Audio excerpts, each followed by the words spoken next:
Dans un contexte marqué par de profondes mutations géopolitiques, des crises sécuritaires persistantes et la quête d'une souveraineté africaine renforcée, le Sahel demeure aujourd'hui l'un des espaces stratégiques les plus observés du continent africain. Les défis sont immenses: terrorisme, instabilité politique, pression économique, crise humanitaire, mais également aspiration des peuples à plus de justice, de dignité et d'indépendance. Face à ces réalités, plusieurs voix africaines s'élèvent avec force pour défendre une nouvelle vision du continent, fondée sur la souveraineté, la solidarité régionale et la coopération stratégique. Parmi ces voix influentes figure celle de Bassolma Bazié, personnalité politique majeure du Burkina Faso, connu pour son engagement syndical historique, son franc-parler et son combat constant en faveur des droits des travailleurs africains et de la souveraineté des peuples. Ancien secrétaire général de la Confédération générale du travail du Burkina, Bassolma Bazié s'est imposé au fil des années comme l'une des figures emblématiques des luttes sociales et panafricanistes en Afrique de l'Ouest.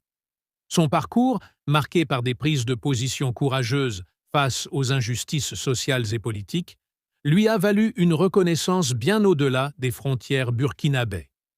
Aujourd'hui, acteur important de la transition politique au Burkina Faso, il continue d'incarner une vision engagée du leadership africain, centrée sur la défense des intérêts des peuples, la souveraineté des États et la résistance face aux influences extérieures qui fragilisent le continent. C'est dans cette dynamique qu'il a pris la parole à Lomé, le 18 avril 2026, lors de la réunion de haut niveau consacrée à la stratégie Togo-Sahel 2026 à 2028.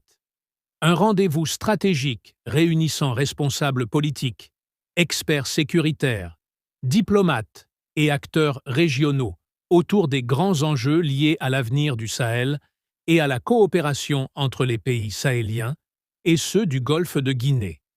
À travers un discours qualifié par plusieurs observateurs de véritable masterclass politique et géostratégique, Bassolma Bazié a livré une analyse profonde des défis auxquels fait face l'Afrique de l'Ouest, tout en appelant à une mobilisation collective pour construire un Sahel stable, souverain et résolument tourné vers son propre destin. Dans cette vidéo, nous allons revenir en détail sur les temps forts de cette intervention marquante, décrypter les messages clés portés par Bassolma Bazié et comprendre pourquoi ce discours suscite autant d'attention à travers le continent africain. Installez-vous confortablement, abonnez-vous à la chaîne, activez la cloche de notification et plongeons ensemble au cœur de cette prise de parole exceptionnelle depuis Lomé. Nous arrivons maintenant au point 5 de nos travaux. C'est la déclaration des experts et de la société civile. Pour ce point, nous allons donner la parole d'abord au président de la Commission nationale de la Confédération des États du Sahel du Burkina Faso. Il s'appelle M. Bassolma Bazié. C'est une grande voix africaine et très connue aux Nations Unies. Les intéressés se reconnaissent. Monsieur le ministre, vous avez la parole, s'il vous plaît. Merci bien, Excellence. Je fais mien entièrement la préséance qui a été déclinée par Monsieur le ministre des Affaires étrangères du Burkina Faso en tant que chef de délégation. J'ajoute seulement à ce qu'il a dit à votre endroit, Excellence, Monsieur le ministre, nos sincères salutations et félicitations africaines. On se rappelle en septembre 2023, au moment où le Burkina Faso, le Mali et le Niger n'étaient pas fréquentables par certains, y compris même leurs propres frères africains, vous avez pris la parole à la tribune des Nations Unies. Vous avez tenu des propos assumés et forts. Vous avez eu à dire devant l'histoire qu'on est fatigué. On est fatigué de la condescendance, on est fatigué de l'arrogance, on est fatigué de la suffisance. Vous ne vous êtes pas seulement limité à ces mots. Lorsque vous êtes rentré, vous et l'ensemble du peuple togolais, avec le président du Conseil en tête, vous avez créé toutes les conditions pour que nos matériels pour défendre et protéger nos populations ont été libérés. Et jusqu'à l'heure actuelle où nous prenons la parole, avec tout ce que nous avons traversé comme difficulté, nous n'avons pas entendu une seule seconde que le Togo a fermé ses frontières à ses frères. Justement pour emboîter le pas du président de la commission de la CEDEAO et du frère représentant spécial de l'Union africaine, que je salue fortement, leurs propos qu'ils viennent de tenir nous marquent, et c'est africain. Je pense que mon frère de la commission de la CEDEAO a même dit que cette rencontre s'inscrit dans une doctrine africaine, ancestrale. C'est très important. En le disant ainsi, Monsieur le ministre, le fait de libérer le matériel n'est pas fermer les frontières à vos frères, mais également cette instance qui se veut comme arbre à palabre. Je me réfère à l'article 33 de la charte de Kurukanfuga de 1236, qui institue cet arbre à palabre. Et le fait que vous n'avez jamais trahi vos frères africains, c'est aussi inscrit à l'article 30 de la charte de Kurukanfuga de 1236. Et le fait, justement, que vous venez en aide à l'ensemble de vos frères africains, c'est aussi le contenu de la charte de Kurukanfuga de 1236. Donc, moi, je vous salue au nom des ancêtres. Et justement, ceux qui parlent au nom des ancêtres africains, s'ils sont des Africains, bien sûr, ils doivent savoir qu'ils doivent avoir un comportement bien sain et correct. Parce que les ancêtres, eux, ils ne demandent pas à ce que vous venez vous expliquer ce que vous avez fait et puis repartir. Quand ils viennent, c'est pour vous appeler pour de bon. Donc, on a intérêt à bien se comporter. Et de ce point de vue, vous allez me permettre de saluer l'ensemble des peuples frères à travers le monde qui soutiennent le pays de l'AES. Et nous saluons fortement l'ensemble des gouvernements qui ont pris l'orientation de leur peuple, qui nous soutiennent et qui comprennent les pays de l'AES. Mais s'il y a des dirigeants qui n'ont pas encore changé leur carte mémoire à comprendre que le monde va dans un sens bien déterminé qui n'est pas le leur, ils ont intérêt à se réveiller très vite. De toute façon, nous avançons. Le combat qui est mené au niveau du Sahel n'est pas une aumône de souveraineté qui est demandée. C'est un combat de conquête pour notre souveraineté. Un point, c'est tout. Et de ce point de vue, mon propos s'articule autour de deux clichés à clarifier, parce que nous constatons qu'à travers les discours, et même les questions de droits humains qui sont évoquées, il y a des plans stratégiques d'assassinat de nos dirigeants qui sont en vue. Hein? Et quand je parle de plans stratégiques d'assassinat des dirigeants, il faut que mes propos soient précis, afin qu'on puisse comprendre. Des moments où on parle de démocratie, il faut que les pays de l'AES retournent à la démocratie. Il faut qu'ils retournent à des élections. Nous parlons de quelle démocratie? Point d'interrogation. Le point d'interrogation mérite d'être posé dans la mesure où, depuis les années 1960 à 2022, si je prends le cas du Burkina Faso, nous avons été dirigés par des démocrates implantés, installés, par des gens assis de l'autre côté des océans. Quel est l'impact sur le terrain? Point d'interrogation. Je prends quelques exemples. De 2022, ça veut dire de 1960 à 2022, ça fait 62 ans. Comparativement à 2022 jusqu'à 2026, ça fait 4 ans. En 4 ans, voilà ce qui a été fait. Quand l'appel a été lancé au peuple burkinabé de faire face à la situation actuelle, de 2022 à l'heure où je vous parle, le peuple a mis la main à sa poche et il a cotisé 541,2 milliards. Le peuple dont on dit qu'il est martyrisé là, il a cotisé 541,2 milliards. Alors, qui trompe qui? Pour faire face à la situation actuelle. Ça n'a jamais existé dans notre pays. Donc quand on parle de peuple martyrisé, c'est de quel peuple? Point d'interrogation. Deuxième exemple que je prends, au plan sanitaire, malgré que nous sommes en crise, en guerre, comme nos autres pays frères, le Niger et le Mali, une décision a été prise. Quand vous avez des problèmes de reins, pour aller te soigner, il fallait déposer une caution de 500 000. Le chef de l'État a pris un texte, cette caution de 500 000 a été annulée. Ce n'est pas un droit humain, ce n'est pas la défense des droits humains. Deuxième exemple, au niveau de l'approche communautaire, dans une période de crise, on a payé 15 cliniques mobiles pour l'ensemble des régions de notre pays. Les populations ne se déplacent plus pour venir à Ouagadougou, à Popodulation pour se soigner. Dans chaque région, il y a une clinique entièrement équipée sur place. Il n'y a plus de défense des droits humains que ça. Point d'interrogation. Troisième exemple que je prends, au niveau de l'assurance maladie universelle, permettant aux populations, y compris le secteur informel, de cotiser 4 000 francs par an. Et quelle que soit la formation sanitaire que vous vous présentez, vous êtes pris en charge. Pourquoi depuis 1960 jusqu'à 2022, ce n'était pas fait? Que dire? Autre exemple que je prends, quand nous prenons les scanners, vous faites un accident tout de suite, vous partez à l'hôpital, vous pouvez mourir parce qu'on n'arrive pas à faire un scanner. Le coût a été réduit de 50 000 à 25 000. Ça fait 50% de réduction en temps de guerre. Mais depuis 1960 à 2022, ça n'a jamais été fait. Je prends, comment dirais-je, on vient de lancer le recrutement appelé opération 1000 x 5. 1000 x 5 veut dire que chaque année, on va recruter 1000 médecins spécialistes sur 5 ans. Depuis 1960 à 2022, ceux qui ont implanté leur démocratie là, ça n'a jamais été fait. Je prends un autre exemple. On vient d'ouvrir l'hôpital, le plus grand hôpital de notre pays, le 29 juillet 2025, à Bobo-Dioulasso, en coopération avec la Chine.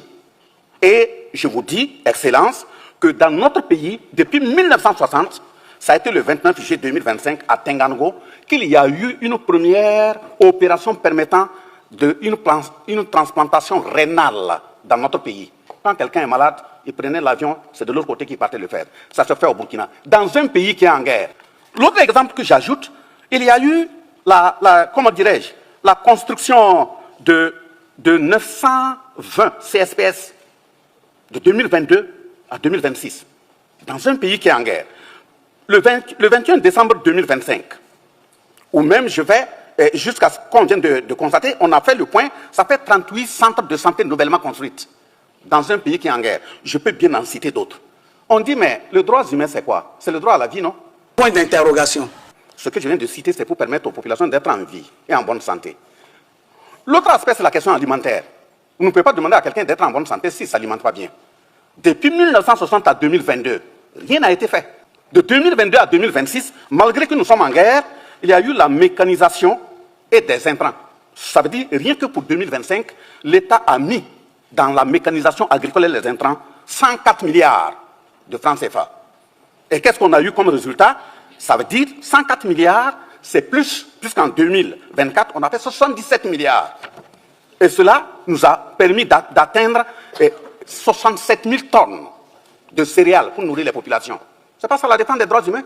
Point d'interrogation. Je prends un autre exemple.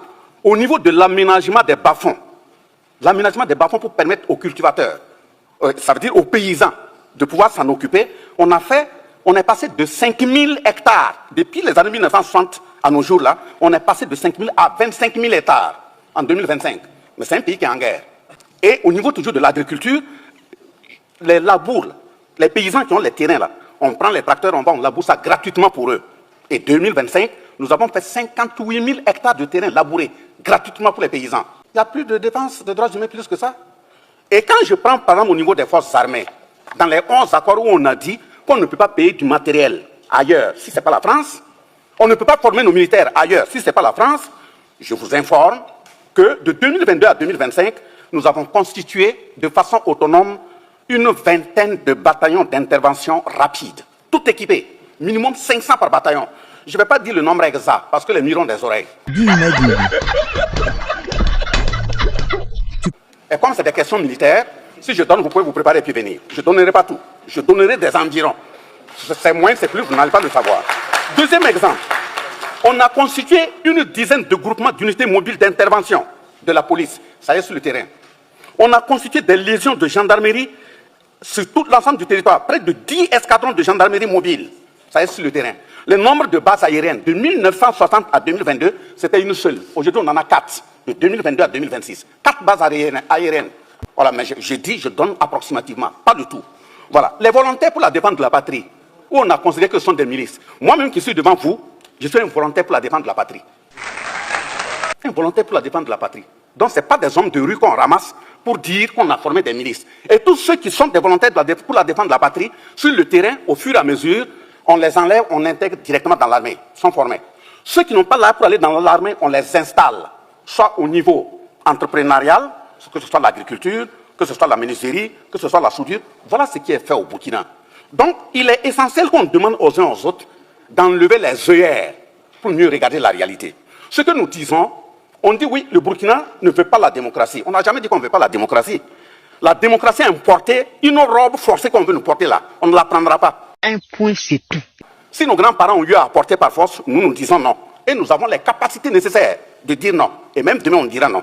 Je ne connais pas d'autres formes de négociation. La démocratie libérale, dont les principes sont basés sur l'homosexualité, les principes sont basés sur le mariage entre deux enfants à leur mère ou bien à leur père, là, ça c'est terminé. En Afrique et au Burkina, il n'y aura pas ça.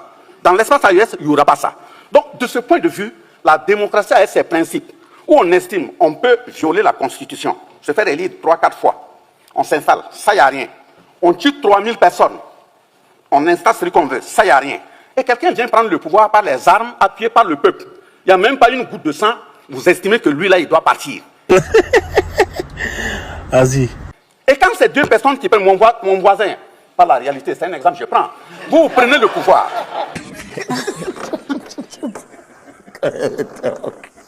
Pas les armes, vous ne dites rien. Parce que ce qu'il fait, c'est ce qui vous plaît.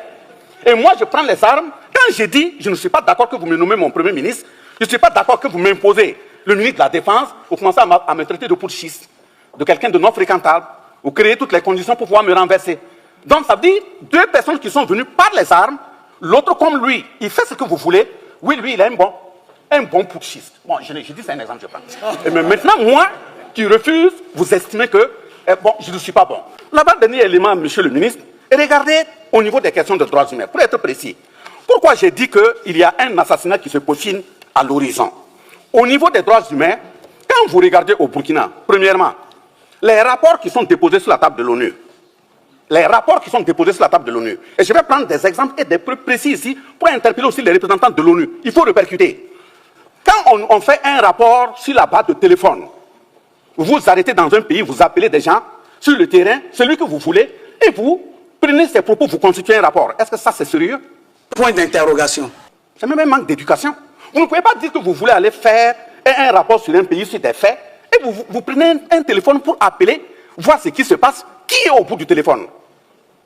Celui qui vous dit, qui dit que ce n'est pas vous qui l'avez placé là-bas? Point d'interrogation. Deuxième exemple, il y a le choix délibéré du narratif. Nous, on dit dans notre pays, voilà les terroristes. Dans des rapports, on les traite de djihadistes. C'est ce que vous dites, djihadistes? On dit, voilà les terroristes, vous les appelez groupe armé. À moi, c'est avec vous, ils sont. Point d'interrogation. Il y a un problème. Donc, si vous connaissez bien leurs identités, et vous leur donnez l'identité qu'il faut, les noms qu'il faut, c'est que ce sont vos représentants. C'est clair et net. Donc, si vous arrêtez vos représentants, si vous dites à vos représentants de ne plus venir attaquer, mais la crise, ça va finir. C'est clair et net. On dit on n'est pas au courant. À Tenzawaten, là. Et l'Ukraine a fait quoi là-bas? Oui, on dit terroriste. Vous envoyez vos représentants des armées venir attaquer des pays et vous parlez de djihadistes. Dites à vos représentants de ne plus venir, il n'y aura plus de terrorisme. C'est clair et net. Dans le Sahel. Mais maintenant, je prends par exemple comment dirais-je, vous faites un rapport, vous appelez les gens, vous constituez votre rapport.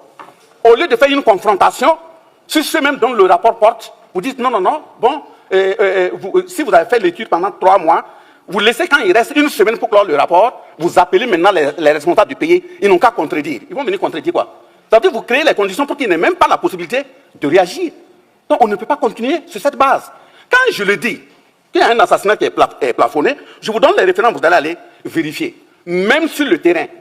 Comment une puissance va dire, ou bien dans un rapport, on dit oui, que des satellites ont vu les FDS faire des assassinats massifs. Des satellites qui voient des FDS qui font des assassinats massifs. Et les mêmes satellites sont incapables de voir des terroristes qui s'organisent pour aller attaquer. Vous, vos satellites là, ils sont binaires ou bien c'est quoi?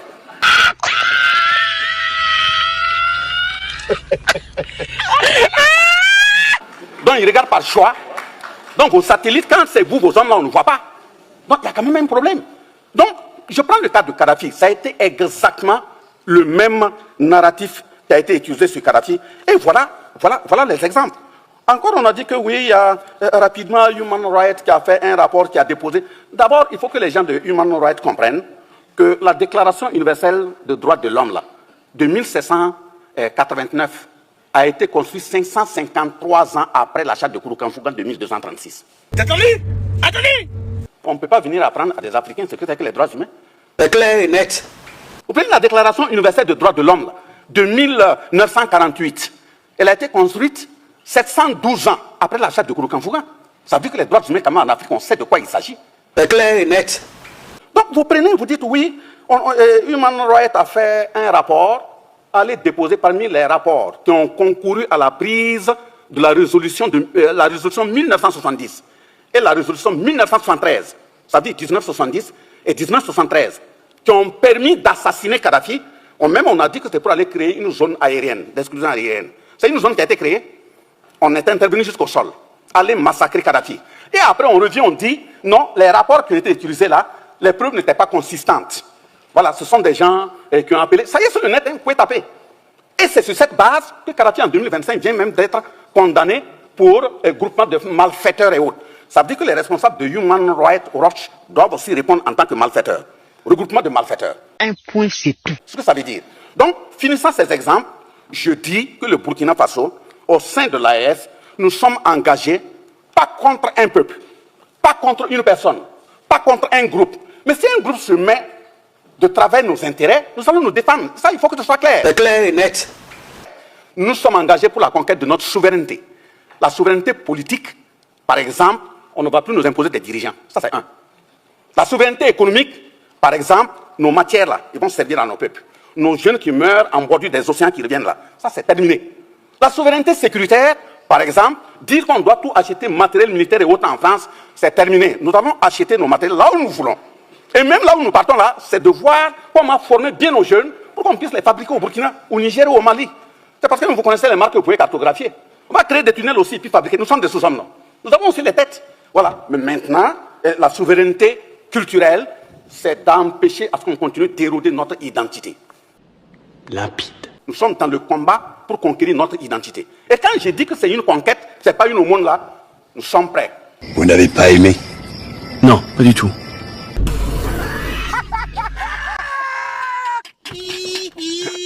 Vous avez apprécié cette vidéo?